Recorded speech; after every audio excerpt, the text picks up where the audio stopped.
Hello black clover के fans, देखो season 5 तो हमें 2026 या फिर 2027 से पहले देखने को नहीं मिलने वाला है। ये भले ही अनाउंस हो चुका है लेकिन इसे आने में अभी टाइम लगने वाला है। लेकिन इसकी जो मांगा है वो ऑलरेडी एंड गेम में एंटर कर चुकी है और बहुत ही ज्यादा तगड़ी चल रही है।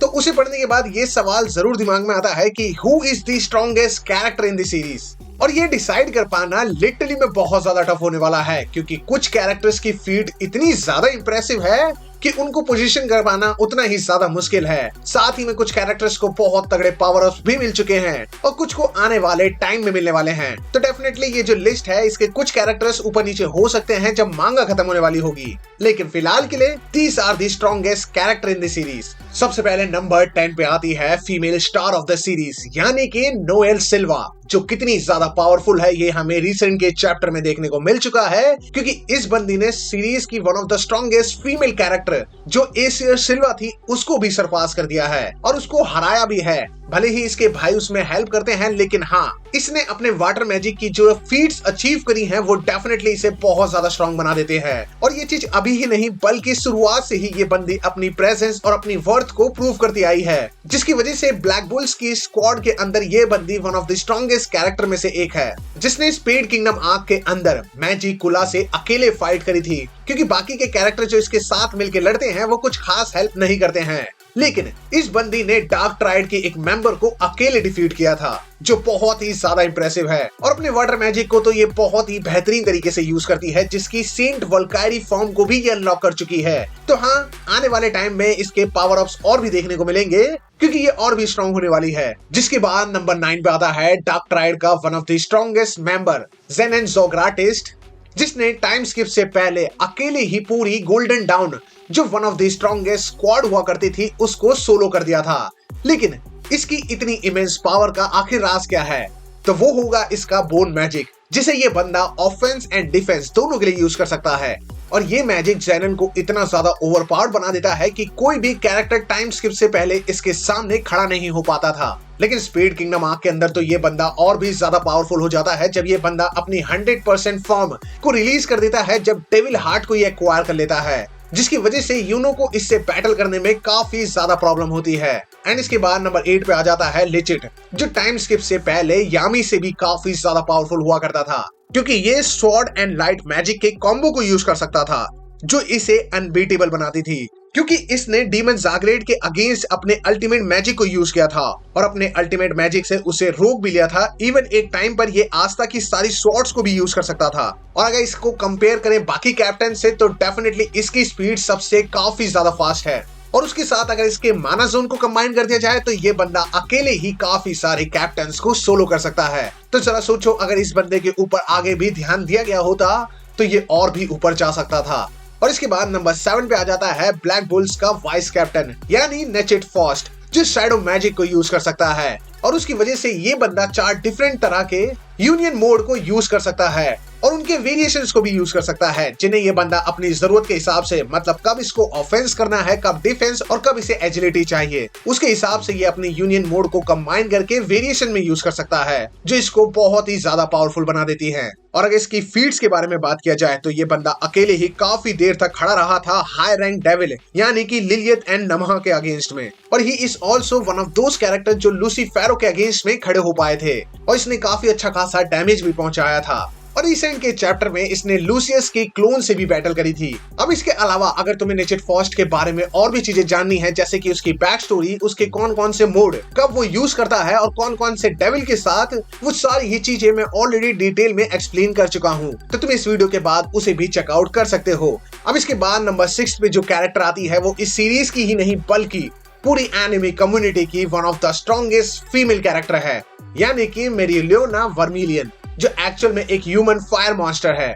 कोई अगर इससे बैटल कर रहा है मींस वो पक्का नहीं बचेगा, चाहे वो कोई भी क्यों ना हो। ये बंदी इतनी ज्यादा ओवरपावर्ड कैरेक्टर है। अब इस बंदी का कोर एट्रीब्यूट तो देखो फायर मैजिक है, लेकिन अपने माना इनहैंस फॉर्म के अंदर ये अपनी एक्चुअल फ्लेम्स को अपने इंस्टिंक्ट के हिसाब से मूव कर सकती है, जिससे पूरी बैटलफील्ड और ये अपनी बॉडी के टेम्परेचर को अपने हिसाब से चेंज कर सकती है।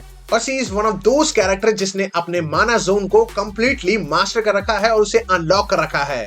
अब अगर इसकी फीट्स की बात करें तो एल्फ री इनकारनेशन आर्क के अंदर ये बंदी अकेले ही काफी सारे एल्फ से भिड़ जाती है। अब इस बंदी को हार मानना बिल्कुल नहीं आता है। इवन उस टाइम पे जब लूसीफेरो के ग्रेविटी मैजिक से सब अपने घुटनों पे आ जाते हैं, ये बंदी तब भी हार मानने को राजी नहीं होती है। और रिसेंट के चैप्टर्स में तो इसने पैलेडियन मॉरिस को डिफीट किया है, जो बार बार रीजनरेट हो सकता था।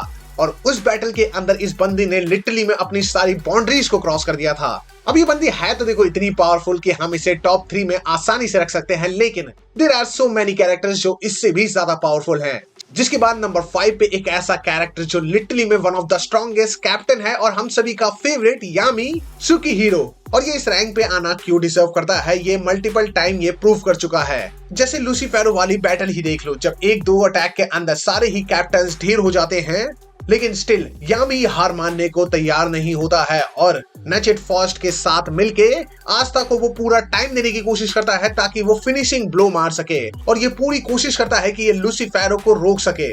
और जब जब ये बंदा अपने माना जोन को एक्टिवेट करता है, ये किसी भी डायरेक्शन से स्लैश मार सकता है, जो इसने डांटे के साथ बैटल करते हुए दिखाया था। इवन ये बंदा इतना ज्यादा पावरफुल हो चुका है कि ये लूसियस के वर्ल्ड मैनिपुलेशन के सामने भी खड़ा हो पाता है और सिर्फ एक ही स्लैश के अंदर ये पैलेडियन फॉर्म्स को डिस्ट्रॉय कर देता है। So he totally deserve this position. And इसके बाद नंबर 4 पे आ जाता है द किंग ऑफ डेविल यानी कि लूसीफेरो, जो अंडरवर्ल्ड का one of the strongest character है, जिसका एटीट्यूड ही था extremely arrogant, violent and destructive सा, जो स्पेड किंगडम में मैनिफेस्ट होना शुरू होता है, लेकिन वो अपनी पूरी पावर को मैनिफेस्ट नहीं कर पाता है। लेकिन उसके बावजूद सिर्फ अपनी पावर्स के थोड़े से पोर्शन को यूज करके ये सारे कैप्टन्स को ढेर कर देता है। इवन यूनो भी इसके सामने खड़ा नहीं हो पाता है। इवन यही नहीं, यामी अपने माना जोन और डार्क मैजिक को यूज करता है और नचेट फॉस्ट अपने सभी डेविल मोड को यूज करता है। उसके बावजूद वो दोनों मिलके भी इस डेविल को हरा नहीं पाते हैं। ये बंदा इतना ज्यादा पावरफुल होता है जिसका कोर मैजिक है ग्रेविटी मैजिक। साथ ही ये पोजीशन और अपने पार्शियल मैनिफेस्टेशन के चलते डांटे को कंट्रोल कर लेता है। और अगर हमें इसकी 100% पावर देखने को मिलती कि ये उस पे क्या कर सकता था, तो ये डेफिनेटली और भी ऊपर जा सकता था। एंड इसके बाद नंबर 3 पे आ जाता है प्रिंस ऑफ स्पीड किंगडम यानी second main protagonist of the series, Yuno Grinberryall, जो इकलौता ऐसा कैरेक्टर है पूरी सीरीज के अंदर जो डबल ग्रिमोर को यूज कर सकता है, जो उसे इतना ज्यादा पावरफुल बना देती है कि लूसियस, जो one of the strongest character है पूरी सीरीज के अंदर, वो तक उसे अपना राइवल मान लेता है। क्योंकि यूनो ऑलरेडी अपने मैजिक के साथ स्पिरिट फॉर्म, स्पिरिट ऑफ ज़ेफियर और माना जोन जैसी काफी बेहतरीन टेक्निक को यूज कर सकता था, जो उसे अकेले ही बहुत पावरफुल बना देती है। उसी के दम पे वो गोल्डन डाउन का वाइस कैप्टन बना था और आगे जाके कैप्टन भी। और टाइम स्किप से पहले जिस डेविल ने इसकी पूरे गोल्डन डाउन को सोलो किया था यानी जेनन, उसे भी स्पीड किंगडम आर्क के अंदर ये बंदा डिफीट कर देता है। जिसके बाद इस बंदे को मिलता है स्टार मैजिक, जिससे वो एक डिवाइन टायर में एंटर कर जाता है, क्योंकि उसकी हेल्प से ये Conjuring stars in real time, teleportation between star, light speed projectiles, gravity defence को यूज कर सकता है। बाकी तो मैं ऑलरेडी आस्था और यूनो के ऊपर डिटेल में सारी चीजें कवर कर चुका हूँ कि ये क्या क्या चीजें यूज कर सकते हैं, इनकी पावर लेवल क्या है और इनमें से कौन सा ज्यादा स्ट्रॉन्ग है। तो उसकी भी वीडियो तुम्हें डिस्क्रिप्शन बॉक्स और आई बटन पे देखने को मिल जाएगी, तुम उसे भी इसके बाद चेकआउट कर सकते हो। एंड इसके बाद नंबर 2 पे आ जाता है सीरीज का मेन कैरेक्टर, मतलब एक ऐसा कैरेक्टर जो एक मैजिक से भरी दुनिया के अंदर अकेला है, जो मैजिक को यूज नहीं कर सकता है, लेकिन still he is one of the strongest character. मैं बात कर रहा हूँ आस्था के बारे में, जिसने स्पीड किंगडम आर्क के अंदर काफी पावरफुल डीमंस को डिस्ट्रॉय किया था। जैसे सबसे पहले वो लिलियथ एंड नमः से बैटल करता है, जो डार्क ट्राइड से भी काफी ज्यादा पावरफुल थे और उन्हें आस्था अकेले डिफीट भी कर देता है। जिसके बाद वो फाइट करता है लूसीफेरो से, जिसे हेल का किंग माना जाता है, और उसे भी आस्था ने अपने यूनियन मोड से डिफीट कर दिया था, जब वो अपने यूनियन मोड को सिर्फ कुछ ही टाइम के लिए यूज कर सकता था। और लूसीफेरो को डिफीट करने की वजह से वो सारे कैप्टन्स को तो ऑलरेडी सरपास कर चुका था, लेकिन लैंड ऑफ सन में जाके वो जेटन को मास्टर कर लेता है, जिससे वो लूसियस के one of the strongest paladin domination Kira को वन शॉट कर देता है। और इसके अलावा उसके पास एंटी मैजिक है, साथ ही वो 4 डिफरेंट तरह की शॉट्स को यूज कर सकता है। 5th की पॉसिबिलिटी है कि उसको कोई 5th शॉट भी मिलेगी, लेकिन ये सारी शॉट उसको बहुत पावरफुल बना देती है, जो ऑलरेडी मैं डिटेल में कवर कर चुका हूँ। तो अगर तुम्हें उसके बारे में जानना हो तो तुम इस वीडियो को चेकआउट कर सकते हो। बाकी still he needs more power house to defeat Lucius, क्योंकि इस टाइम पे Lucius is the strongest character in the series, जो हमारी नंबर 1 की पोजीशन पे आता है, जो इस टाइम पे सीरीज का मेजर एंटागोनिस्ट है, जो ज़ोग्राटिस ब्रदर में सबसे बड़ा है और इसने जूलियस को अपना होस्ट बना रखा है, क्योंकि दोनों के पास ही टाइम मैजिक है, जो हमें चैप्टर 331 के अंदर रिवील भी कर दिया जाता है, क्योंकि लूसियस ही असली मास्टरमाइंड है।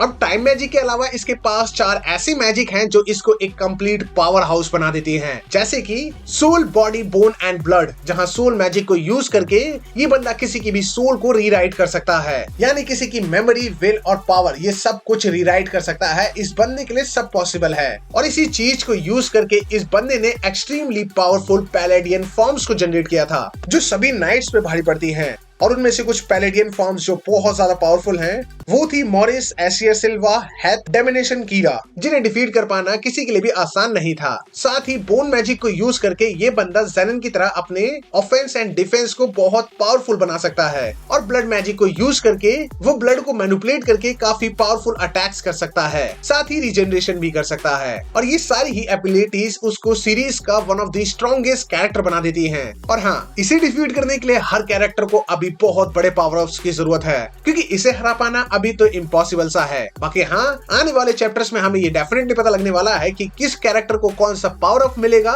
जिससे वो लूसियस का सामना कर सके, जिसके बाद डेफिनेटली लिस्ट थोड़ी बहुत चेंज जरूर होने वाली होगी। लेकिन सो फार 2025 तक these are the strongest character. तुम्हारा इनमें से कौन सा फेवरेट है कमेंट करके जरूर बताना। बाकी हाँ, ब्लैक क्लोवर का सीजन 5 में ऑलरेडी कवर कर चुका हूँ, उसके आगे के भी मैं काफी सारे पार्ट्स निकाल चुका हूँ, और मैं उसके आगे यानी मैं चैप्टर 340 के अराउंड तक कवर कर चुका हूँ। तो अगर तुम्हें वो जानना हो तो तुम वो सारे ही पार्ट्स को चेकआउट कर सकते हो। बाकी हाँ, इससे रिलेटेड और भी पार्ट्स में फ्यूचर में डालने की जरूर कोशिश करूंगा। सो स्टे ट्यून्ड, और ऐसे ही मोर वीडियोस देखते रहने के लिए चैनल को सब्सक्राइब जरूर कर लेना। मिलते हैं किसी और कमाल की वीडियो के साथ, तब तक के लिए जय Hind and thanks for watching.